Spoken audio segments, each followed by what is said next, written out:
Welcome back. This is Daybreak, and thanks for staying with us. The hashtag on X is Citizen Daybreak. The SMS code is 22422 at Citizen TV Kenya and at Ayub Abdikadir. Sheila Olang is an economist and development expert. She joins us this morning. Good morning, Sheila. Morning. Lovely having you here on the broadcast. Thanks for having me. Ahmed Hashi is governance and political commentator. Ahmed, good morning. I'm glad that we have a lady in the show. Yes. Glad to be here. We should make this a tradition that at least one seat should be occupied by a woman in the show. Correct. Thank you. And Professor Peter Kagwanja also joins us this morning here on the broadcast. Good morning, Prof. Good morning. Much appreciated. Thank you very much. Asante sana. He's the CEO of Africa Policy Institute. My right. And she is properly sandwiched. Yes. And I will not extend my hand too much. Yes. I'll keep within the limits. Professor Exen Iraki is an economist and lecturer at the University of Nairobi. He joins us this morning. Good morning, Prof. Good morning. I will not focus on the reading. I will focus on the issues. Asante sana. Thank you so much. Ladies and gentlemen, a lot to talk about, including the dailies, regarding the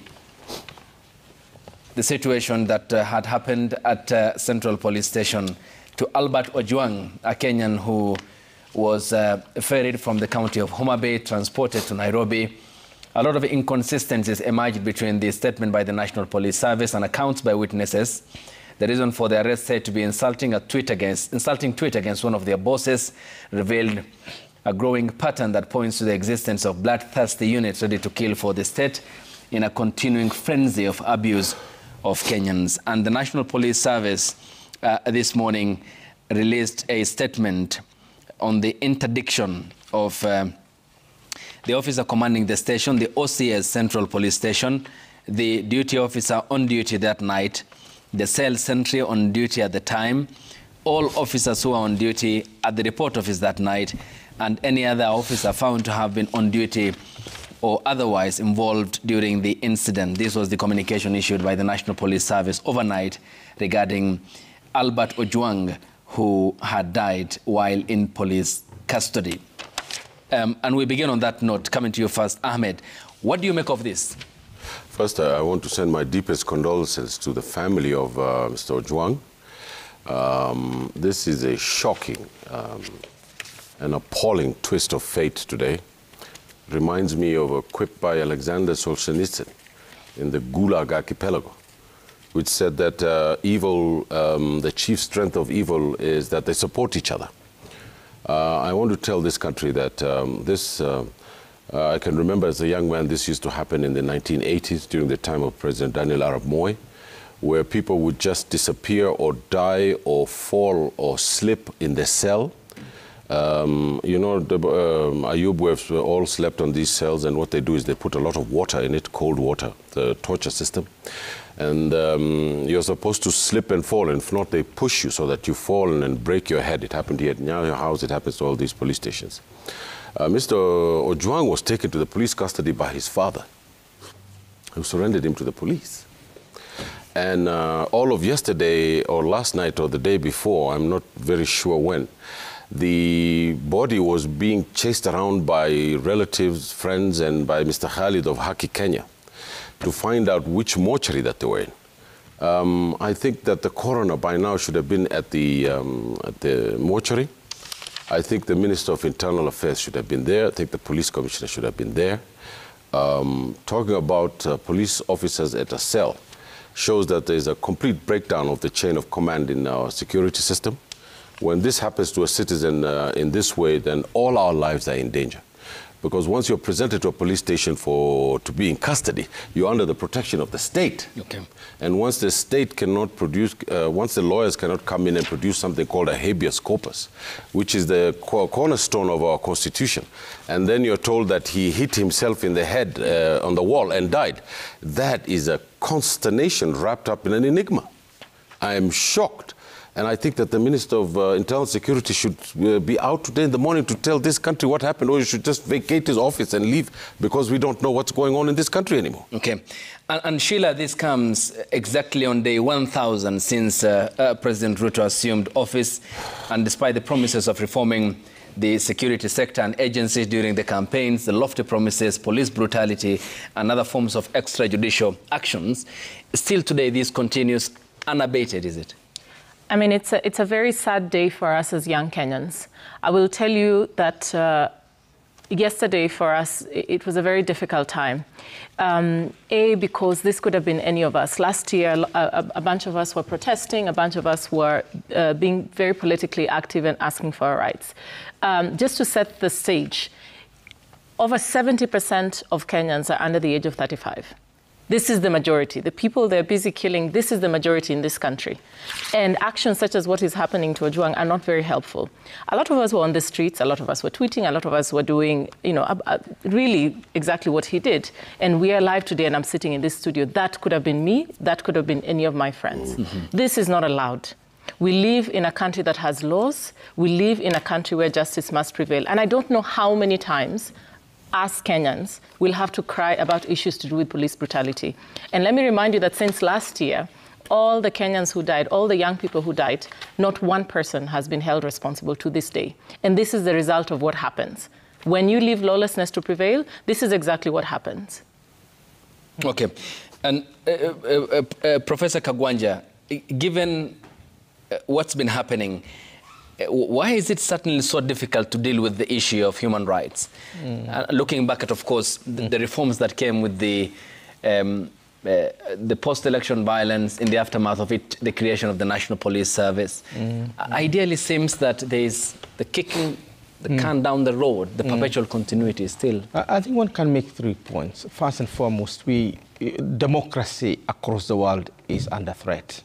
It's under attack because we've seen the return of populists. And the resurgence of populism means that people are more concerned about concealing things, building their names, and so on, rather than walking the narrow and straight about protecting human rights, even of one individual. It's not about the numbers. Even one individual who dies in a democracy, somebody must be held into account. So that is one, and therefore, even globally, you don't find anybody talking about these things the way it used to be talked about. Now, the second point is Kenya itself is harkening back to the 1980s.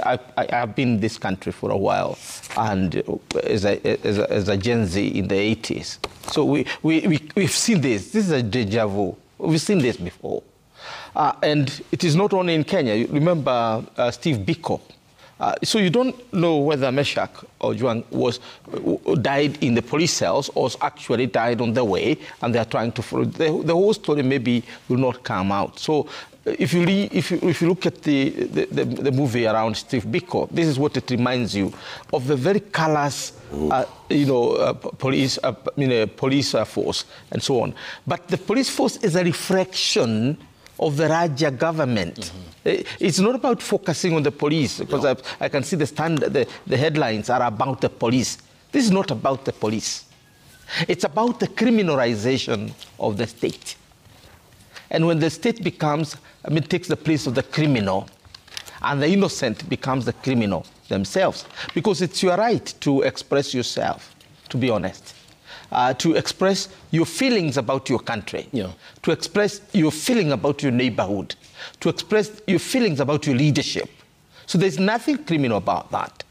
But when the state itself is criminal, it then criminalizes the innocent. And this is the dilemma we find ourselves in as a country. So Ojwang is simply an indication of the decay, the rot, and the decadence of our society. We need to go back. And I think people like my sister here need really to talk, because it's their future. We've seen this, we fought against it ourselves in our lives. We fought and arrived to where we are. We have a constitution. Things have changed a little bit. You have the media now. We couldn't talk those days. I don't know whether Ayub, you know, as a lecturer at the Moi University, I had every morning on Monday, like today, to report to CID to tell them what I'm going to teach. And I used to report to a Momeru in Eldoret. Every Monday, one time I failed to report. They came for me and waited for me at a class. You can ask, Adan Kainan, because he was in that class. Yes. They came for me with a 504 Peugeot and drove me through that Cheptiret and to Eldoret and said, "You are not afraid of dying." This is a question they asked me. "You are not afraid of dying." I said, "Why?" Because, but I explained, I came from Nairobi this morning and I was dropped at the Cheptiret. I had a class at 9 and I would have missed the class if I came. Now, that is what we've gone through. We stood up ourselves and said no. We'll support you, Shaira, to say no. We'll add our voice, but you have to do the heavy lifting. Okay. A bulk of the work. And Professor Exen, the half-term mark for President William Ruto, certainly from the economic lens, will be one of also the component of our discussion here on the broadcast. Ideally, then, this half-term card equally presents the aspect of human rights and the violations of rights of Kenyans. Still, the lives of 60 Kenyans who are lost in 2024 is unresolved. More than 1,000 injured, according to the Kenya National Commission on Human Rights. And now we have the case of Albert Ojwang. Why is the sanctity of human life to the state of Kenya not so important? I think the headline, the Standards, is a very sad headline, because I'm assuming I'm a tourist trying to visit Kenya today, or I'm a businessman who wants to come and invest in this country, and I check how is the country going, and I find that as a headline. I think that would be very sad. But go back to your question. Let me start by sending condolences to the family of teacher Ojwang. You may not understand what it means for a young man to die, but I understood it much better when I found myself in a delivery room. So I know what happens when a kid is being born, and the struggle a mother and a father goes through for a kid to be of that age. Mm-hmm. So for a life to be lost, one life to be lost is too much. And one of the questions you should be asking before I go to 1,000 days is, there are very many police stations, very many courts in this country. Why did Ojwang have to cover 357 kilometers from Homa Bay to Nairobi? I've just checked on Google Map. Yeah. It is 357 kilometers from Homa Bay to Nairobi. Mm-hmm. While there are no other police stations, while there are no courts along the way. So I think we need somebody to explain to us why that happened. And number 3, you cannot decide somebody is innocent or guilty. You take him to court or her to court. Let the judge, let the court decide. But most important, and my colleague here alluded to that, is we cannot land the country under the wrong shadow of fear. Because I think there has been some effort in the last 2-3 years mm-hmm. to make sure that everybody in this country is under fear. So that when we are sitting here, when we are talking here, we are fearing who is listening to us. We are fearing what is going to happen to us after we leave. That's not how an economy lands, because once people are under fear, they do not make certain decisions, they do not invest, they do not consume.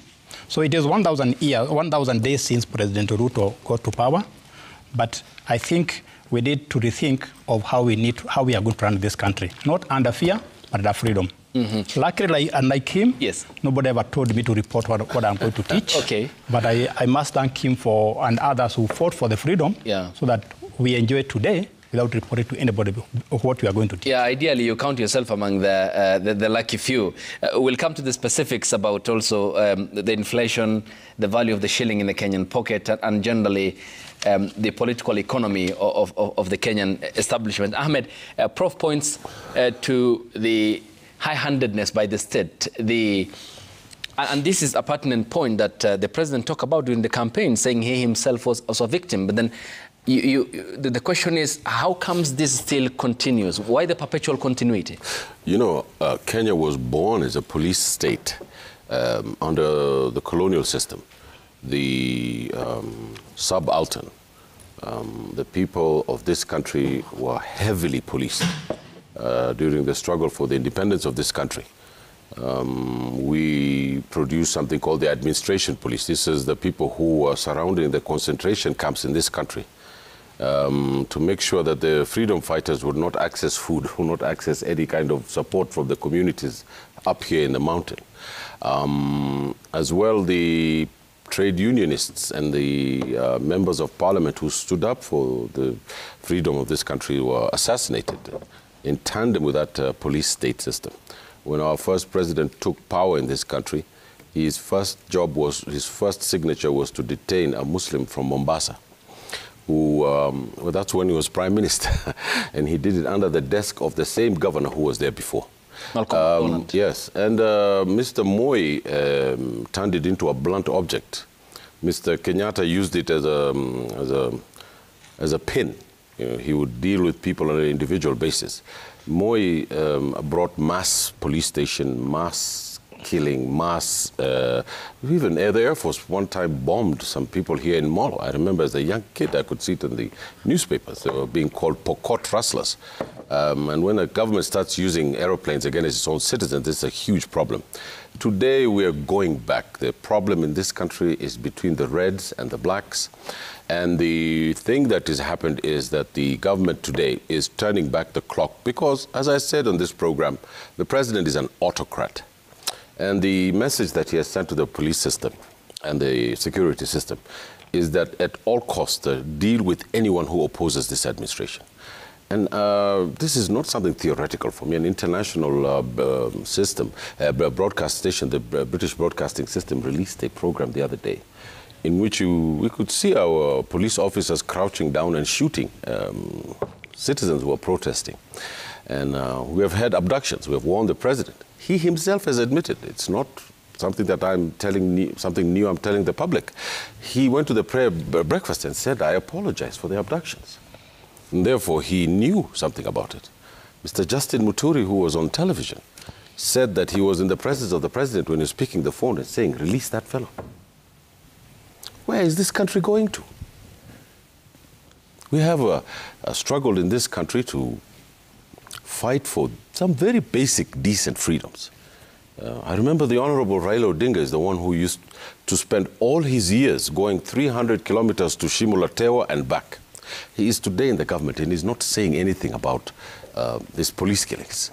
You cannot tell the government the police killings in private to stop them. You have to tell them in public so that they know that if they continue, that the broad-based government is going to fall.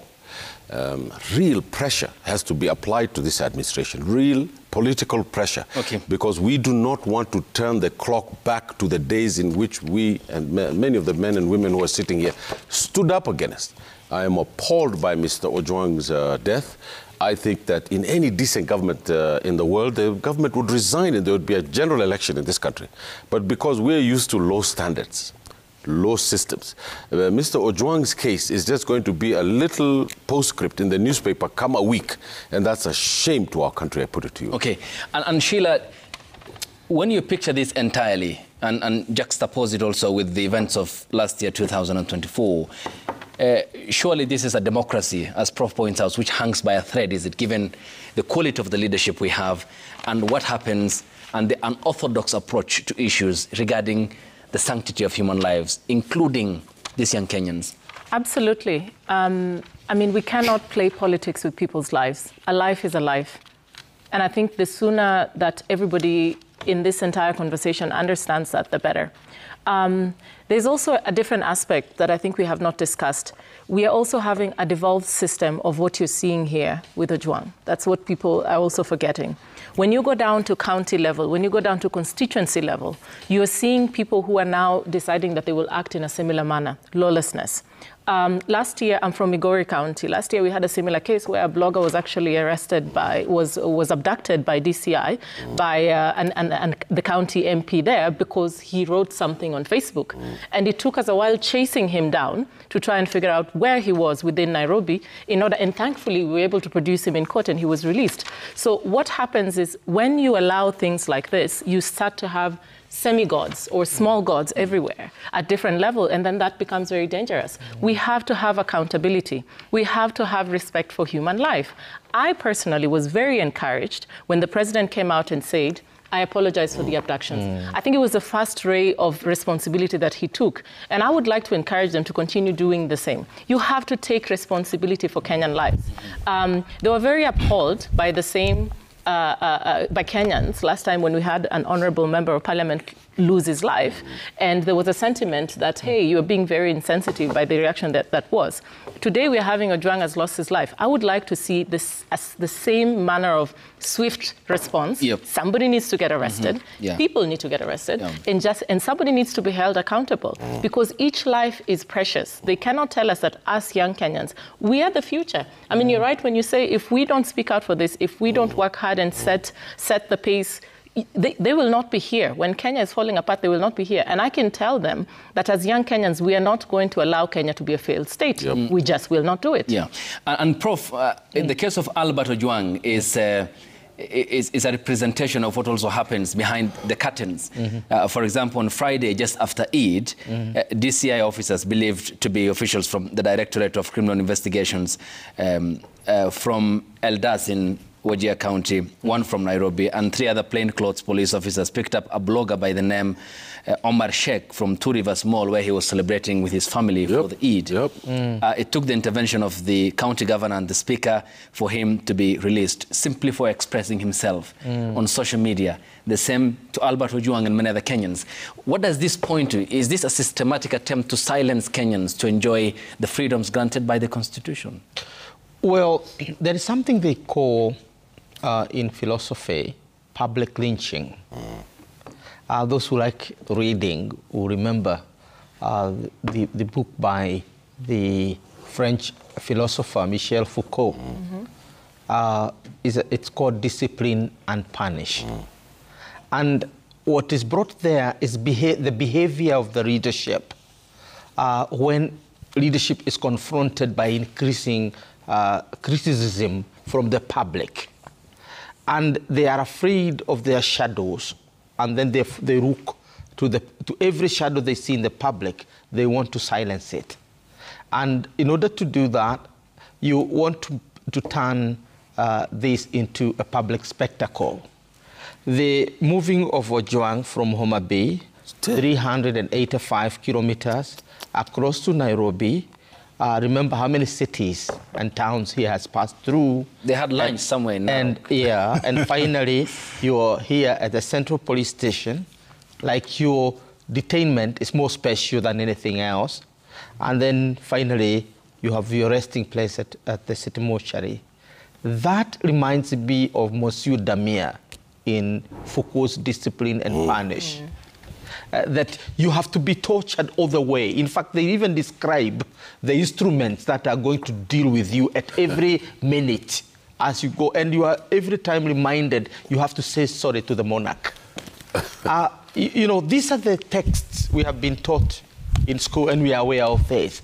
So what is the point here? That the Gen Z last year presented a challenge that the state had no answer to. I remember I was having a discussion with one of my students who is a PS at that particular time. And we were saying, what do we do with this? And nobody had an answer. And what you are saying is a panic response to a legitimate dissent. So rather than basically moving in to deal with the problem of our democracy, and offer a more sophisticated answer to some of these issues. Because the issue was about how do we handle our economy? I'm happy she's here as an economist. How do we handle our economy? How do we move from debt to sustainability? And how do we now move from the malaise of the economy that we've inherited and give people development? People talk about China, and I study China a lot. They talk about a repressive state. But I have been moving to China. I've not seen a policeman in the streets. I've been there for 20 years. I've never even been asked to remove my ID or anything. Why? Because development is the cure of all problems. This is what we forget. People who are developed are very unlikely to go to the streets. If there is economic justice in terms of you can earn what you work for, then very much likely. But when you have mineral resources that we are scrabbling upon, that we are personalizing through corruption and all these kind of things, then the result is what you see. You have a protest that you cannot pin down to any individual. Then you get to what we are now calling death as a public spectacle. You wanted to kill people in a public and palpable way so that you can intimidate the entire populace. And therefore you're telling the Gen Zs, now look at what has happened to Ojwang. Have you seen, he's moved from Homa Bay on a truck, and now finally we bring him here.